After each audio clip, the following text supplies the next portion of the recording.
మీ business ఏదైనా మీ ఊర్లో promotion చేయాలంటే అది సుమన్ టీవీతోనే సాధ్యం. ఇప్పుడే సంప్రదించండి.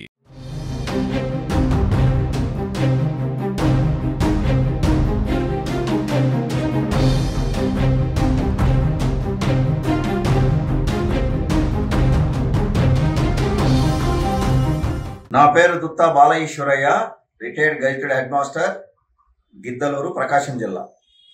ఇవాళ చాలా బాధాకరమైనటువంటి రోజుగా భావిస్తున్నాను. విద్యార్థి దశలో ఉన్నటువంటి మంచి ఉజ్వల భవిష్యత్తుకు వెళ్ళినటువంటి విద్యార్థులందరినీ కూడా యూట్యూబర్స్, ఇన్స్టాగ్రామ్లో వాళ్ళందరూ కూడా బెట్టింగుల ద్వారా అనేక రకాలైనటువంటి సులభ పద్ధతులలో సంపాదించుదామనేటువంటి ఉద్దేశాలను కలిగిస్తూ ప్రేరేపిస్తూ సెలబ్రిటీలు కూడా ఈరోజు అరెస్ట్ అయినారంటే చాలా దయనీయమైన పరిస్థితి.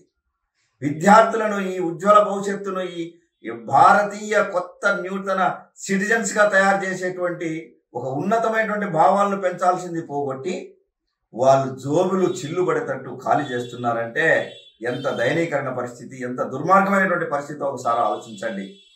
ఉత్తరప్రదేశ్లో కానీ రకరకాలైనటువంటి ఇతర రాష్ట్రాల్లో కూడా ఎంతో మంది జోబులు ఖాళీ ఉన్న డబ్బులన్నీ కూడా ఈ బెట్టింగ్లలో పోగొట్టుకొని ఆత్మహత్యలు చేసుకున్నటువంటి ఉదాహరణలు కూడా ఉన్నాయి. అలాగే బ్రహ్మాండమైనటువంటి చదువున్నటువంటి విద్యార్థి దశలో అందరినీ కూడా ఇతర దేశాలకు తీసుకెళ్లి అక్కడ ఉన్నటువంటి యుగాండా తదితర దక్షిణ దేశాల్లో కూడా ఉత్తర అమెరికాలలో కూడా వీళ్ళందరినీ కూడా అలా వినియోగిస్తే భారతదేశంలో ఒక విశాఖపట్నంలో ఉన్నటువంటి 683 మందిని బెట్టింగ్లు వాడుకున్న వాళ్ళందరినీ కూడా ఇండియాకు తీసుకురావడం జరిగింది. మరి ఇక్కడ విద్యార్థులు చూస్తే హై స్కూల్లో చదివేటువంటి విద్యార్థి దశ నుంచి కూడా ఏదో ఒక పద్ధతిలో సులభతరంగా సంపాదించుకునేటువంటి మార్గాలు వెతికేటట్టు ఈ సెలబ్రిటీలు, ఈ సమాజం చేస్తుందంటే చాలా దయనీయకరణ పరిస్థితి. ఇది బహు దుర్మార్గమైన పరిస్థితిగా నేను భావిస్తూ, ఇక ఇందులో తల్లిదండ్రుల యొక్క పాత్ర కూడా ఉంది.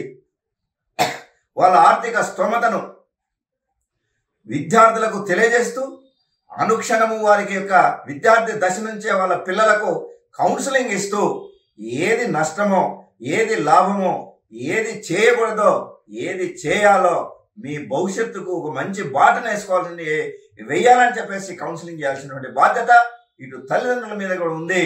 అలాగే ఉపాధ్యాయ వృత్తులలో, అలాగే లెక్చరర్స్ కానీ విద్యా బోధన చేసేటువంటి సంస్థలు అన్నిట్లో ఉన్నటువంటి అధిపతుల మీద కూడా ఈ బాధ్యత ఉందనేది నేను విన్నవించుకుంటా ఉన్నా.